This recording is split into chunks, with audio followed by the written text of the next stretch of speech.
Good morning, people. Chris Effie here. Um, so this is just a second interview for, or second video for St Andrew's Church. I'm not sure if that music is too loud. I think I'll stop that.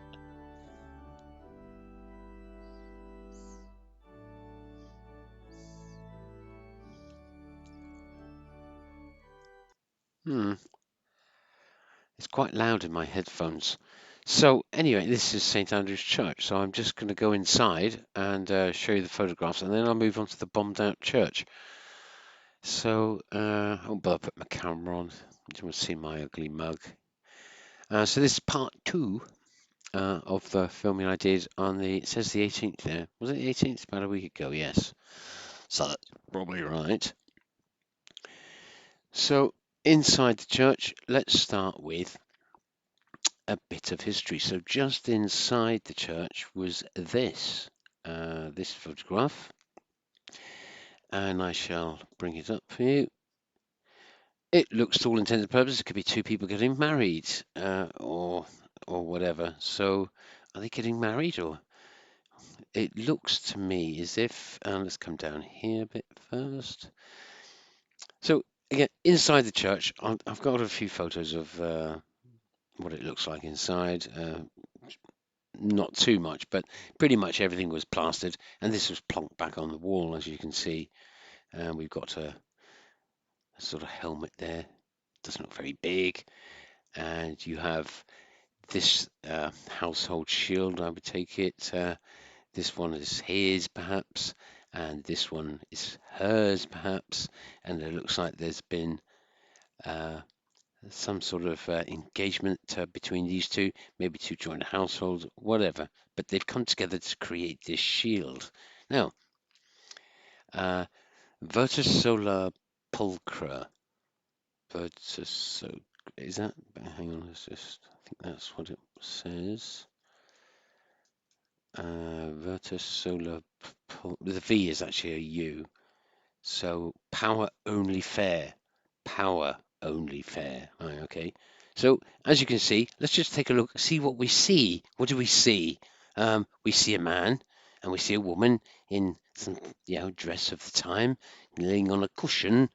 And you, after reading the above, let's read the above first. It says to love memory of John Spark Esquire, later this town, and Deborah, his wife, daughter to John Rashley. So she was the daughter of John Rashley. Now, John Rashley, he may have a sound like this, perhaps.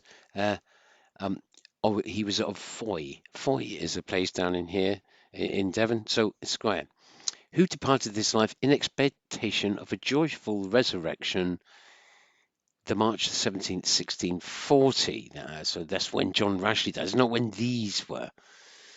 And he was age 66. She, hmm, November 1st, 1638, age 57. Okay, so that would be his wife, Deborah, then. But this is the daughter of John Rashley. Yeah. A father, mother, and two daughters dear, in silent earth are sweetly lodged here, two fill of age, and two in infancy. Denotes to all, both old and young, must he a virtuous life. They lived amongst friends, and crowns of glory now for them attends. Right, so crowns of glory, eh? So what do we see here? We see, are these children, perhaps? This one looks got a moustache. This one kneeling down. Are they standing or are they kneeling? Yeah, they look as if they're standing. Yeah, praying, two joined together. Uh, they look a bit old. These could be women one side and men the other. And it looks like he's wearing some sort of could be 1600 times. But these could be giants. Look, they're looking up. Are these children? They, I mean, they could be giants, couldn't they? Yes, taking the power. Yes, what did I say it was? Oh, yes, the virtue power. Yes, yes, power only fair. Uh, okay, So, well, that's just the first one I spotted. Lots to be discussing just on the first thing, but it's amazing how they just plonk this back on the wall. You can't see any of the brickwork. Hmm. So more impressive inside. Another plaque was let's go for this one, not that one. I do beg your pardon. Let's get rid of that one. I can't read this, it was out of focus, so get rid of that. Let's go back to that one. There's another fella here, which is on the. No, it's not that one either. I do beg your pardon. Let's get back to where I was inside. This is what I wanted. And let's go for this one here. Right, so again, this was actually just this part of the tower. This chap here was born 1825, died 18, Augustus Hamilton Bumpton, civil engineer. His moral worth, high attainment and professional liberty endeared him to all who knew him. To attest the sense of his character, this tablet has been erected by a few friends. Now, I think they just put this in to here because this was here originally, whatever its purpose was for the tower. And yes, they just whopped this in there to make it look as though this was actually made for this when they actually put this in there. That's just a little brief. So what we have here is a plaque. Now, yes, St. Andrew's Church. Let's see if I can raise that up a bit. I don't know if you can read that. Well, I'll tell you what, the St. Andrew Church has stood on this site since the better part of the 11th century, believe it or not.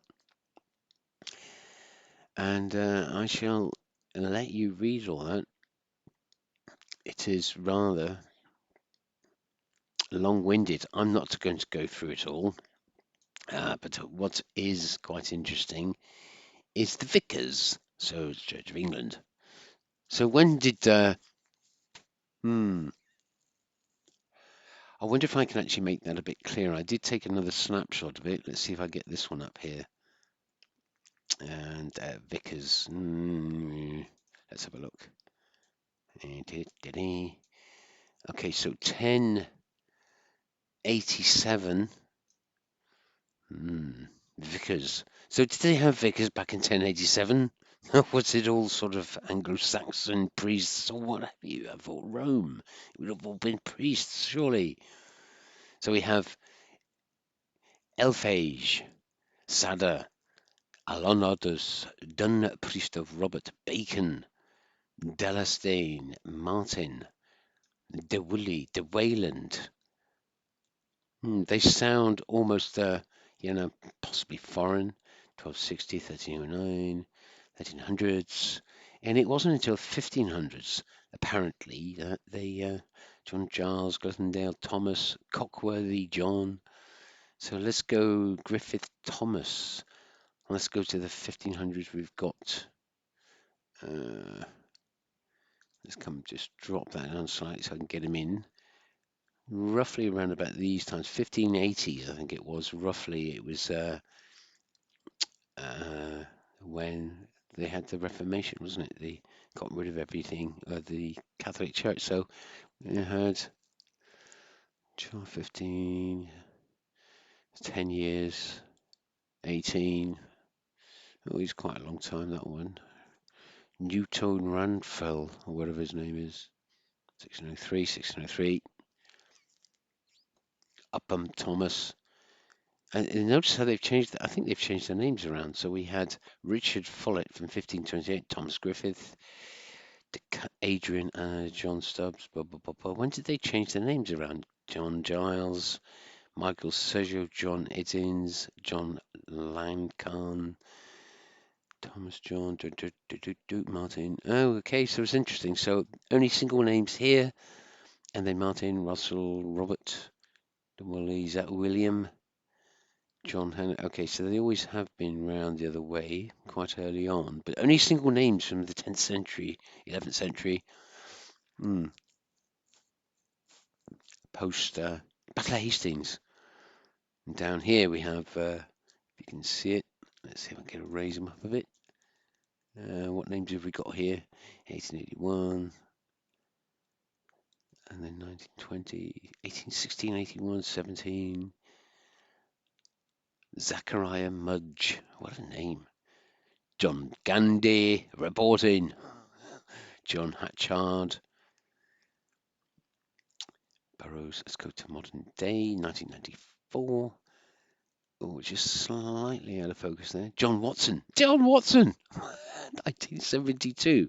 You lying git, John. This is you here, look. 1972.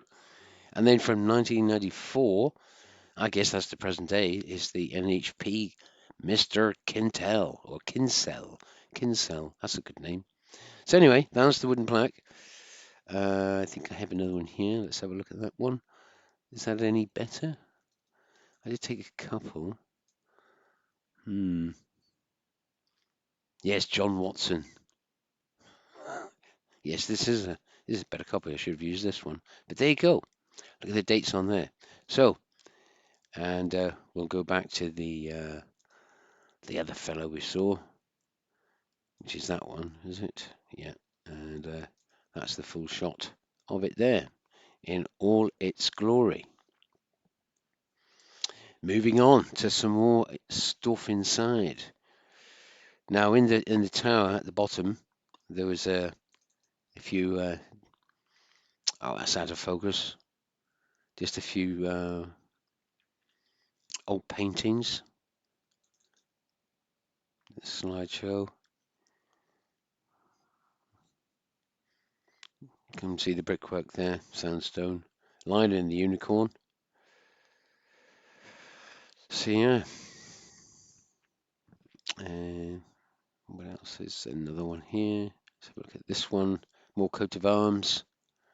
The joining of two households, perhaps. It's sort of navy. Don't know what these things are flying in the sky. If it is depicting something in the sky. Two horse heads. And look, you can see the two there are joined together down below. So you've got the black and white stripe. And resurgam, yeah. Resurgence, yeah. Yeah, so the joining of the two, yeah. It could be depicting two households, or it could be the making of two processes, perhaps, or maybe three or four. Yeah, don't know. So we have that one. What about this one? These are all inside the church, by the way. Oh, it's the same one. Same as this one, I suppose. Yes, it is. And this is actually looking directly up at the tower. So this is probably where all the ropes come through for the bell ringing. Yes. And if you notice in the first video, they did have a bit of a clanger. So yeah.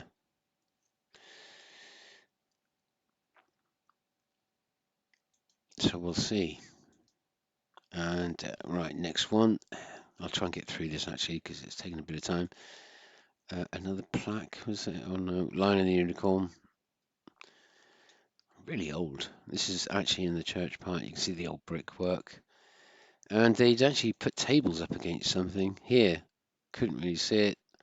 Looks like an old stone. All these tables were up against it. It was a bit disappointing, really, because I couldn't see what was behind it, or maybe they were trying to hide something. Here's some of the stained glass windows. That's actually at the tower side, I think. And some more interesting photos. This is quite interesting. I think that may have been, I don't know what that's depicting. It was just sat there on a table in front of one of the windows. And it looks as if it was something that was probably taken down from a spire or something. Made of metal. There was something different inside there, something like bluey, as if it was a crystal or something. Couldn't get any closer to it. That's why it's zoomed in on this. And another one over. That's where it is there. You see, I couldn't get any closer. Now, if you stand back at this window and look at the shape of it, this is the center window, the three from the outside that you saw. Again, you can see it's all plastered in, nothing to see. So you've got the old sandstone arches here. The roof's all renewed. It's not actually the original, but that actually, the shape of that looks like something, doesn't it? Anyway, go to the next one. Come on. And there we have a wheel. Two lines going through it. Take a look at that. Yeah, when I first saw this, look, it looks like that looks like the cow again. Look, two faces, single eye there, single eye, the red and the blue. It almost looks like this whole is dripping with red.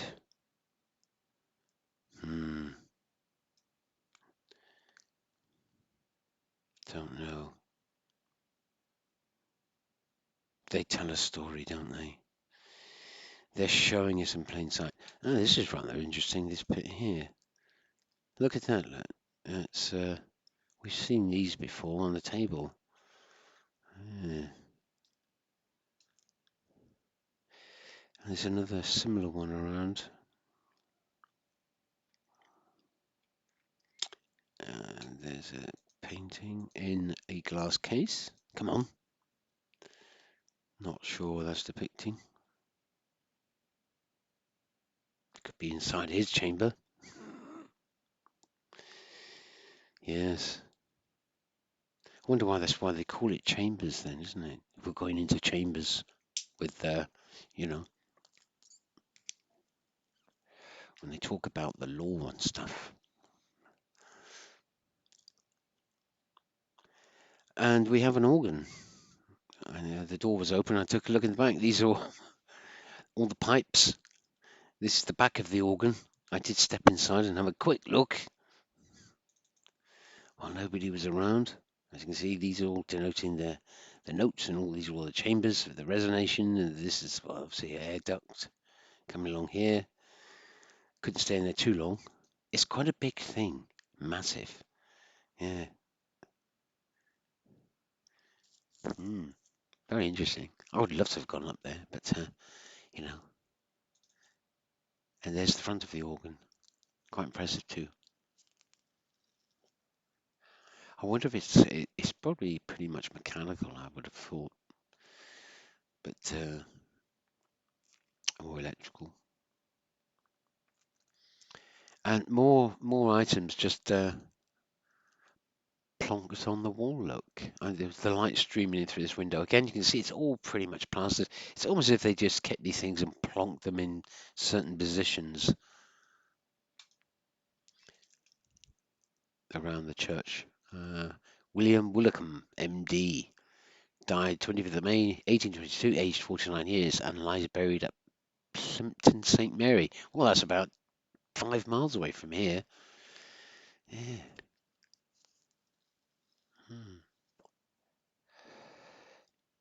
His humanity, skill, and liberality in the discharge of his professional duties were not less eminent than his general knowledge, the sound and discriminating judgment, and the peculiar mildness and benevolence of his character. Now, if you wrote that in to describe somebody today, they would think you would be peculiar by saying such words. His sound and discriminating judgment, and the peculiar mildness and benevolence of his character. Hmm. His loss was deplored. His loss was deplored as a public calamity in this his native place and in the surrounding country. The numerous friends in whose hearts his memory is fondly cherished press their sincere and affectionate regret and gratitude by inscribing this monument with his name.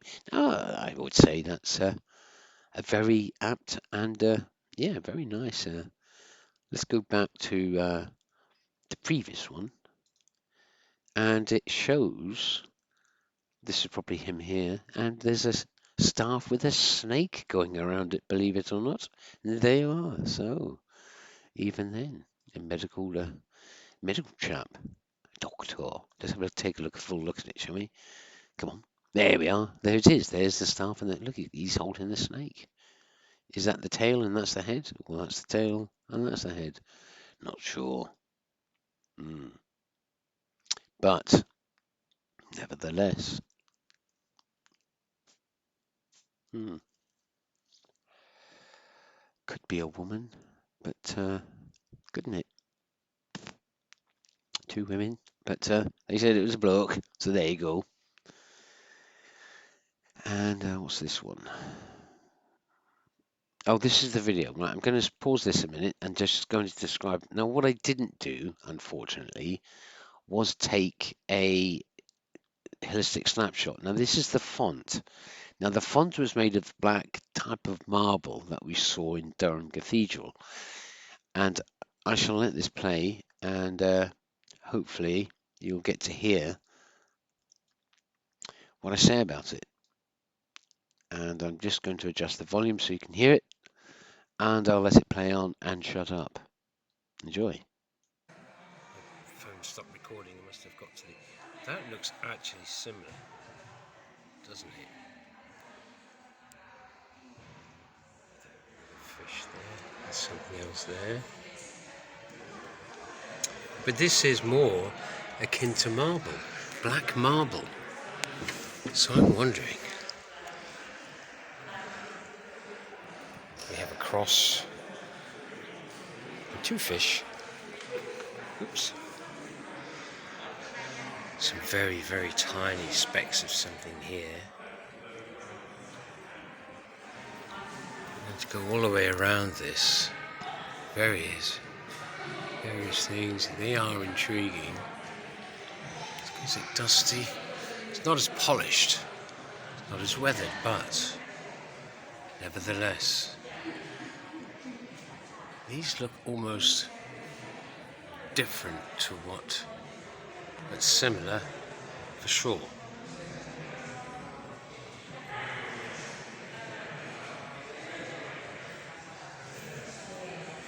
It could be a bug or something.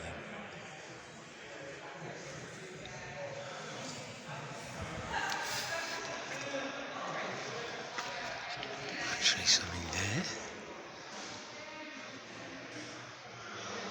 It's almost as if it is actually out of focus inside the marble. Oh, turning the lights out now. I'll have to leave in a bit, so I want to try and get some in. I'm going to have to go back to taking photos again. I mean, that's inlaid. These look like it was dripping. Something's run off it. Even down here, like something's run off, but it's actually inside the marble.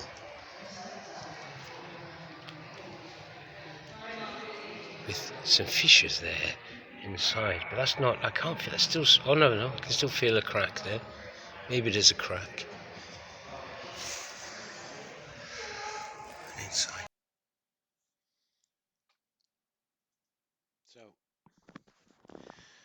So I hope you enjoyed that. So moving on, I shall get rid of that, and we're back to just get rid of these. One more chance to see everything, I suppose, as I shut them down.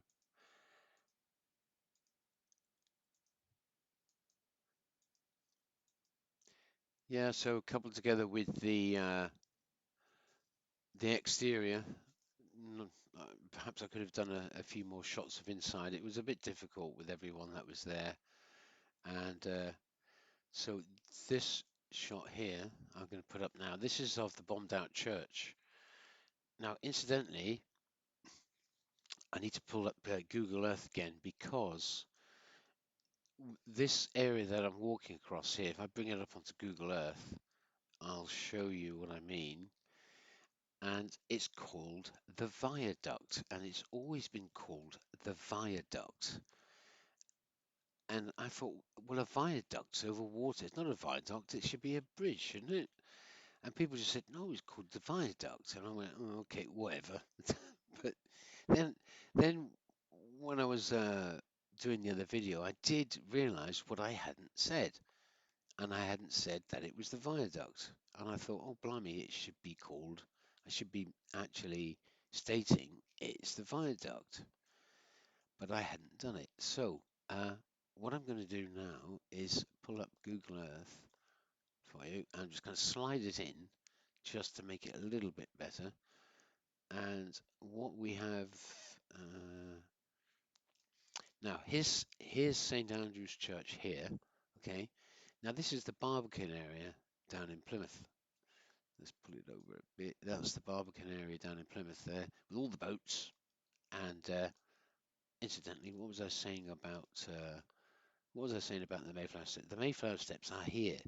That's where it's a ceremonious thing, all right? It's where the Pilgrim Fathers left in the Mayflower, right from these steps, and lots of Americans are usually hanging around here, and yeah, this is where we left. This is for America, Plymouth Rock. When in actual fact, the actual step is actually inside this pub here called the Admiral McBride, and it's a step actually going to the gentlemen's toilets. So there you are. Yeah, sorry, just a bit of useless information, but uh, more importantly, this whole waterfront here, I think all this is reclaimed land, okay, along here, and because this part here, this road along here, is called the viaduct. So you would have had possibly water all the way up to here and around, perhaps. Yep, surrounding the church. As we know, these churches have water, sort of thing. So I tootled it along here into this place here, which is the bombed out church, and they've left it there. So I'm going to play a video on and make a start, and I hope you. Oh, for fuck's sake! I've got me bloody thingy off, haven't I? Right, sorry, people. Oh no, I just realised I'm going to have to try and trim this. I just realised I've been talking without the microphone on. So this was basically all I was saying was that it's a bombed out church. Maybe I'll do a voiceover again. Anyway, without further ado, I shall play the video. Oh dear, what am I like? Schoolboy error. Schoolboy error again. It's a bit early, that's all. So I should play the video, and starting off just as I go into the church.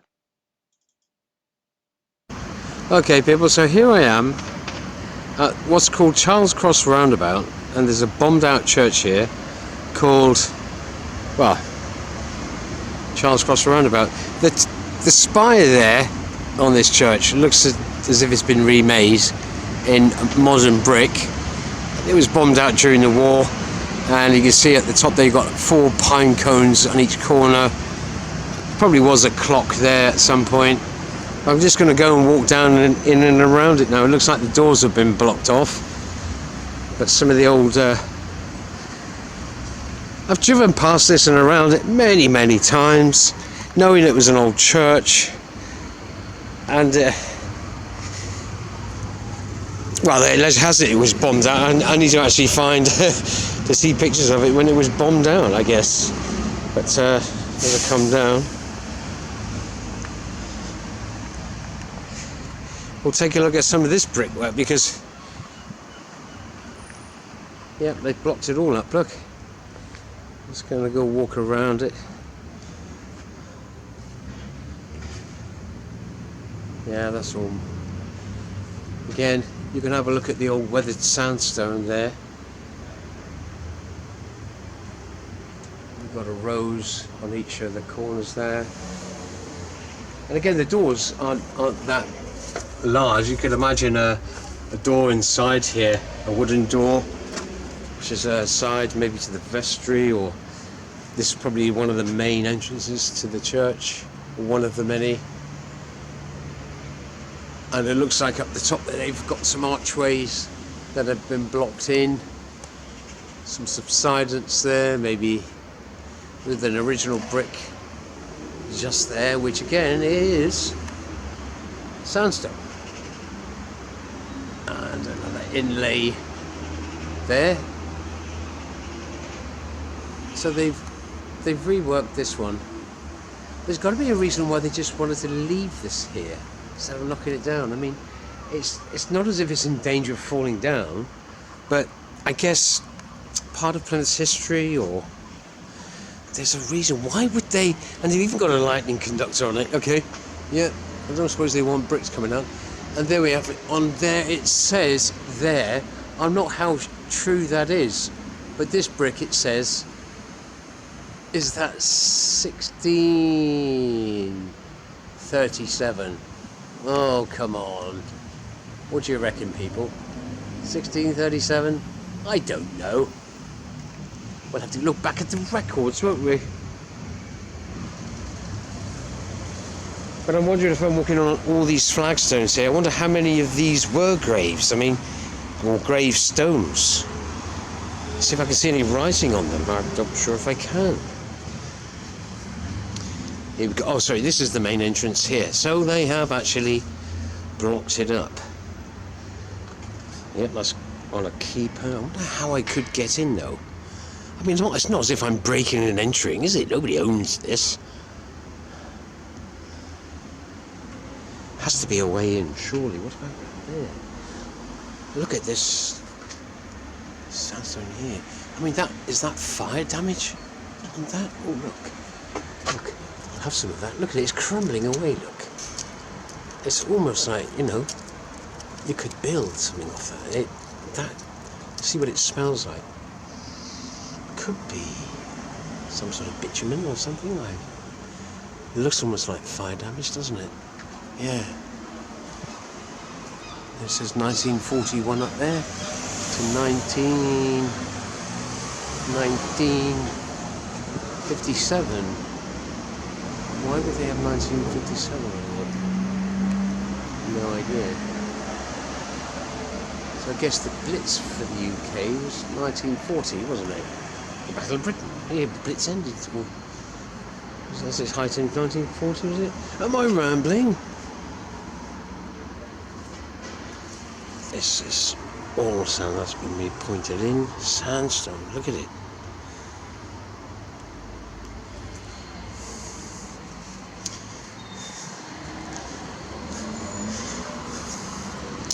Let's come around here.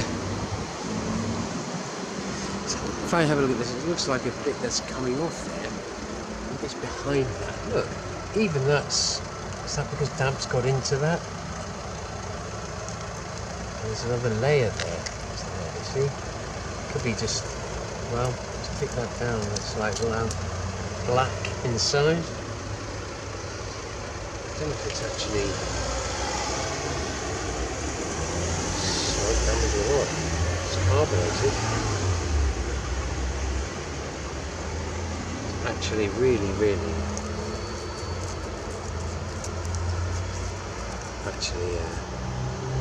it's like soot. So, I don't know, taking that. See if there's a way in. More modern brick. And again with the sandstone on the edges there. Absolutely glistening in the sun. What's this say here?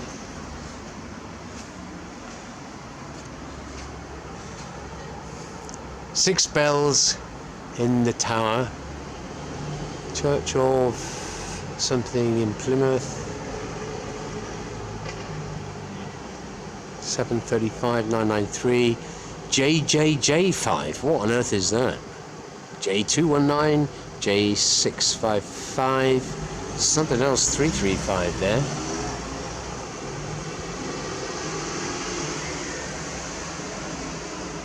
Oh, that's a little gem, isn't it? With the coat of arms at the top. See, I'm going to take a picture of that, try and... Excuse me a minute.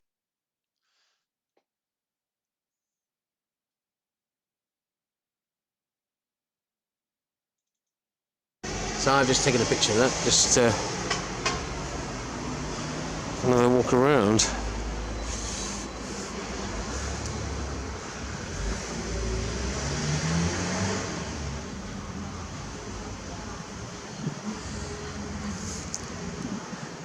Okay, Abraham Mangles and Abraham something or other, church wardens.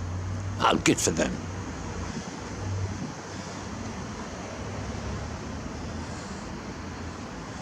As you can see, This is what St Andrews should have looked like, similar to this, I guess, with the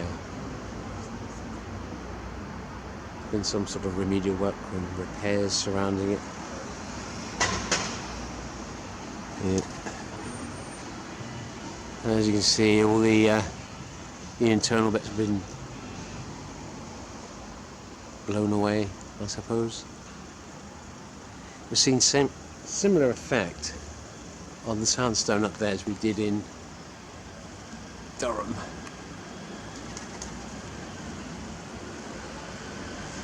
No major revelations at the moment, but on the tower itself, all the blockwork looks to be sort of modern.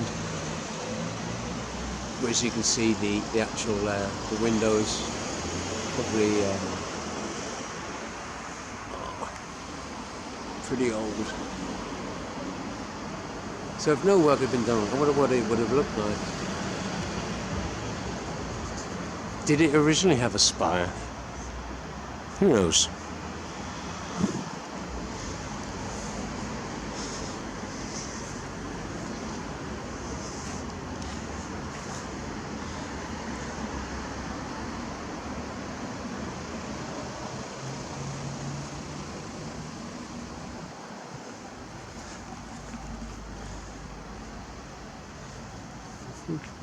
Oh, here we go. Another entrance. I'll get more.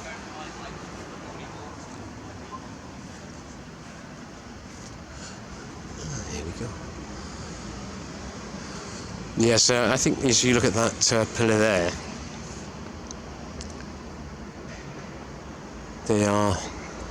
that is smoke damage there. See, there's a plaque on that wall up there. I wonder what it says. Let's zoom in on it.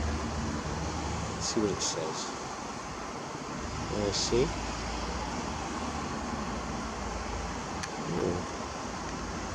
Try and get it. Right.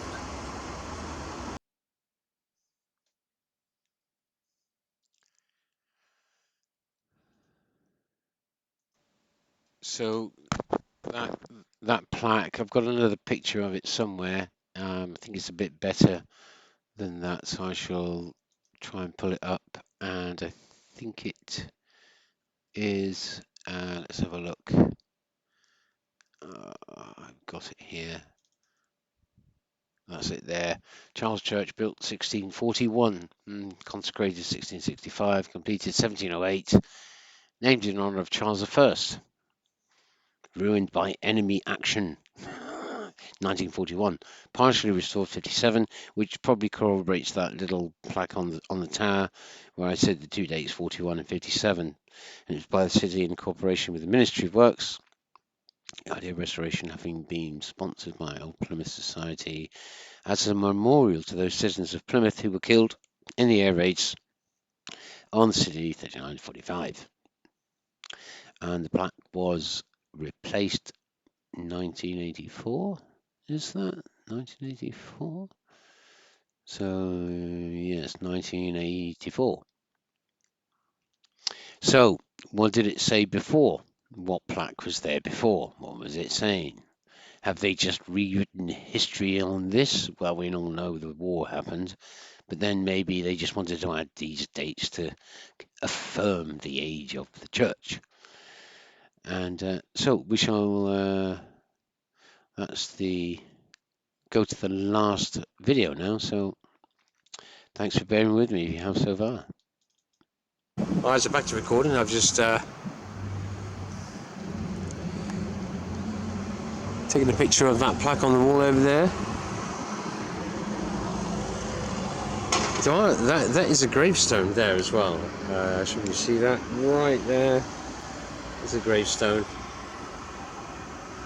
Can't see what's on it. It's all overgrown on it. It looks relatively modern. Well, I say modern. It's not weathered at all. Nobody trampling all over it.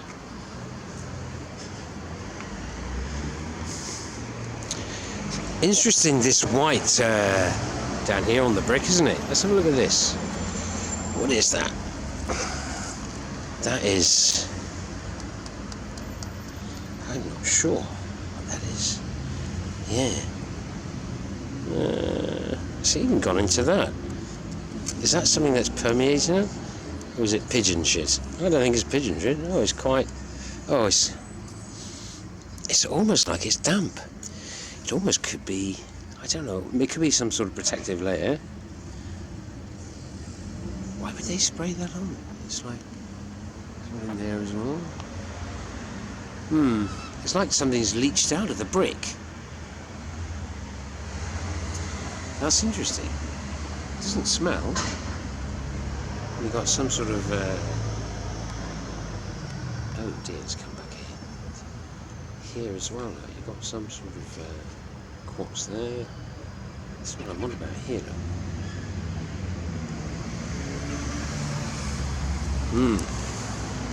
Not higher up though. Yeah, not sure what's leaching out of there. Don't know. Right from there. I don't think that's the same stuff, is it? It's calcified. It has actually calcified. Yeah. Not sure. Isn't it? Yeah. Some more there. Some more there. There. Something just starting there.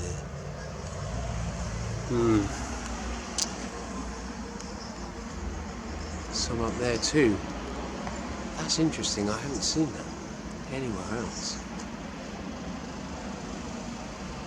So just make a note of that.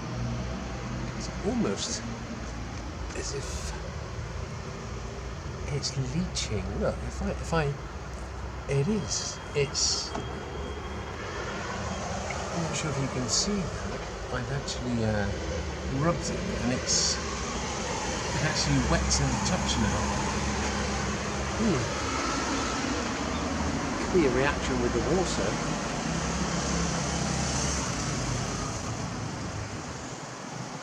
Yeah. Oh my word! Look at this. There's a whole lot more here. I wonder what that is. I wonder what type of process. There's loads of it. Let's have a look. Rub that. It is actually quite... It is quite... When you start scraping it, it gets wet. Yeah. Can you see it shine? It's starting to shine. Look, it's wet. So it probably is water, but it's a reaction in the stone. But why in so many places? Water finds its easiest path, doesn't it? Yeah.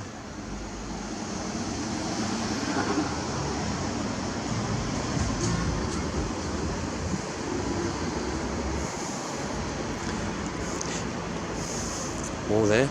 Do you know, I wouldn't be surprised if these flagstones are graves, thinking about it, that were used, but probably turned upside down. Because there's never usually much put on the back of gravestones, are there? Except whoever the mason was. Again, more stuff here, look. I wonder if that's dried out in the sun, is it? I don't know. Well, that's calcified. That's dried out. It's sort of calcification.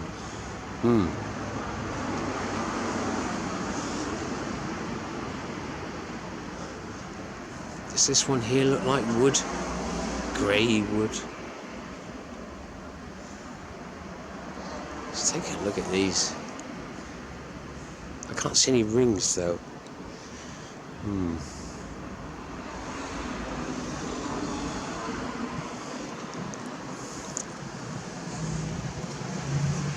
It's the original brick here. There's the Isle sandstone.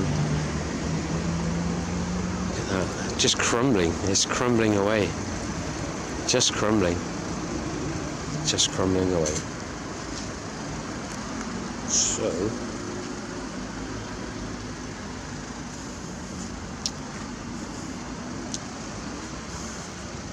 people are looking at me from their cars. See, there's an original brick there. original brick. Look at how it's made up inside. Tiny bits of quartz.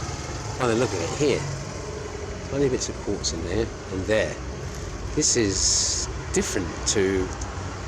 And then inside here it's... Gosh, that's quite hard. It's almost as if it's been compacted and made into that brick. You can tell. Very coarsely made and compacted.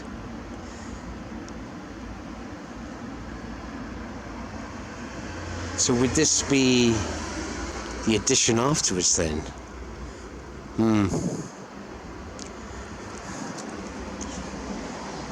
Be nice to get a second opinion on those.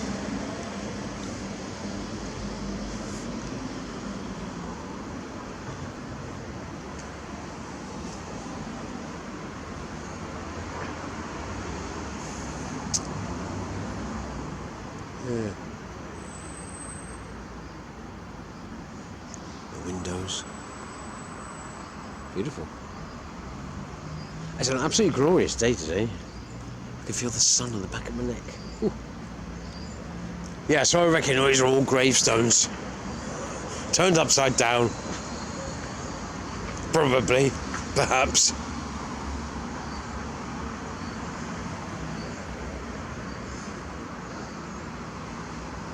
Just intrigued by that white residue though.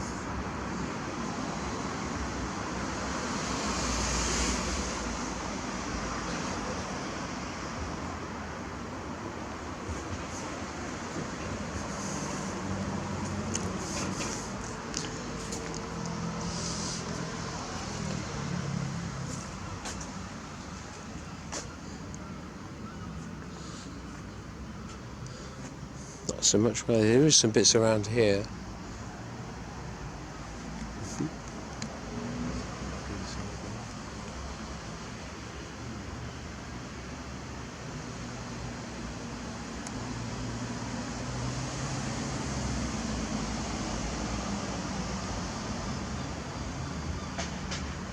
I'm not trespassing here, you know. I think you can take your life in your own hands going across the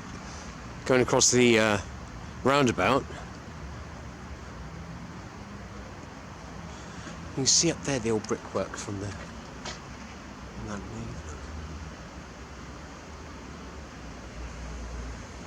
Zoom into it. See the brick, and then that end piece there probably just supporting it. Adds it on.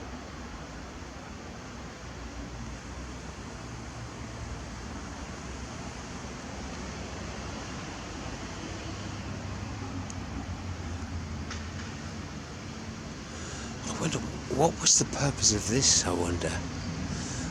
What would be the purpose of that hole there? Not sure.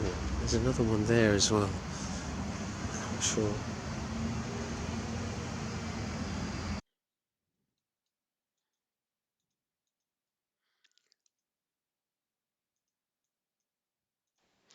I was thinking that maybe these holes may have been an intake, maybe for some airflow. The larger one could have been actually an air intake for maybe the organ with a filter. So, who knows? There's a few around, these holes in the side here. Yeah, no idea.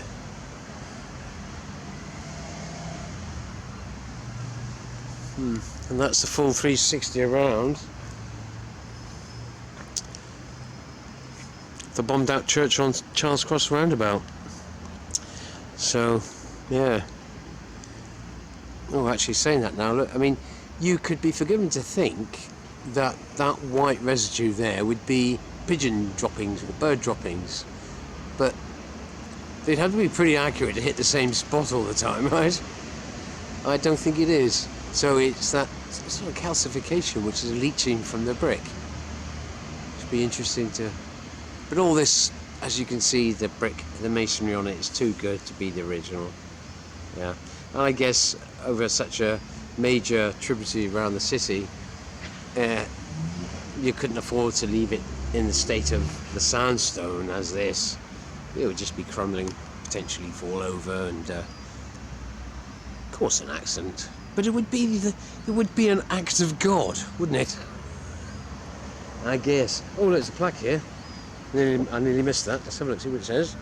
It says Robert Stephen Hawker, 1804 to 1875. Eccentric parson, poet of Morwenstow, was born here, originator of the Harvest Festival service, and author of the lines of the famous Cornish song, "And shall Trelawney die? There's 20,000 Cornishmen will know the reason why." Robert Stephen Hawker, must look him up. Yes.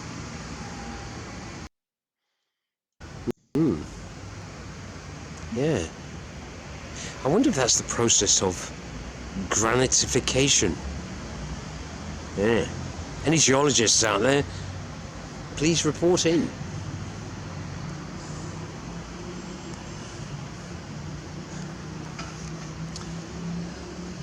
There's some old Mews cottages right there. Some old Mews cottages. And there my battery failed. So looking at, just to finish off, really, I've found this little section here about Robert Reverend Hawker. And yeah, he's a clergyman. So he sounds quite an interesting chap. So there's a few pointers in this. Robert was born in 1803 at Charles Church Vicarage at Plymouth. So it was a vicarage around that place near Viaduct. So it would have been on the water's edge, perhaps. Eldest of 9 children of surgeon Jacob Hawker and his wife Jane. He attended several preparatory schools but disliked them and frequently ran away. He also loved practical jokes. His most unsuccessful, an impersonation of a mermaid, sat on Bude breakwater. He sang and combed his hair before the gaze of bemused locals. Sounds like my type of chap, if I may say so. Yeah, quite interesting. At 19, Robert entered Pembroke College, Oxford, to study for the Anglican priesthood, and by then his growing love of poetry had yielded a volume titled Tendrils. His first term was memorable. In November 1823, he married Charlotte Lawn, a Cornish gentlewoman of 41. You naughty boy. But despite their age difference, the union proved happy. Very good for him. And during his 5 years at university, Roberts wrote several pieces, including The Song of Western Man, praised by Thomas Macaulay and Charles Dickens, as well as Walter Scott, who called it a curious and spirited specimen. Wow, what a guy. Ordination followed in 1831, and after curacy at the North Thames near Bude, Robert was appointed Vicar of Morwenstow. Here we go. Cornwall's most northerly parish in 1835. The following year, work began restoring the church there and building a new vicarage. Robert was the first resident minister for nearly 100 years. So when was the church built there? That might be worth a look. His vicarage design incorporated chimneys, modelled on the churches he'd encountered at Tamerton, Morwenstow itself, and Magdalen College, Oxford. Now, we've heard of Magdalen College, Oxford before, haven't we? Yes, what's 3 words? Where the guys wrote on a piece of paper or on the back of an envelope to come up with the whole concept of what 3 words, which are the 3x3 squares the world over. So all roads lead back to these Oxford and Cambridge. Yes, yes, an informed fellow, if I may say so. So I had to get this in. To his parishioners, Robert became known as Parson Hawker. He cut a sturdy, strongly built figure with long, fair locks, blue eyes, and an increasingly weather-beaten face. One would be akin to living on the north coast of Cornwall. And there's a few pictures on. I won't go through it all. And there's the plaque that I did see. So there you are, people. Just a bit of there's a impressive vicar sits in depression near the church, sheltered little top from prevailing cliff top winds. Well, wouldn't that be a place to go and visit? Morwenstow, yeah. And there's his church. Is it his church? The Reverend Hawker's Parish Church, a short distance from the cliff top at Morwenstow. I'm going to have to go down there, aren't I? Yes. Hawker's hut, which Hawker built from driftwood. God bless him. Hey, I wonder what he did in there. He combed his hair, acting out to being a mermaid, perhaps. I don't know. Sounds a very good, interesting sort of chap. So I'm going to have to go down. Might take a look at it on Google Earth. But I think I've been going on for long enough. It's nearly an hour. Goodness heavens me. But anyway, with that, I do apologise for the break in sound during the Google entry. It was because I turned my microphone off. But basically, I wanted to say that the road that I walked along was that of the this jobby here was called the Viaduct, and this is the bombed out church where he was built. Sorry, Robert was actually born.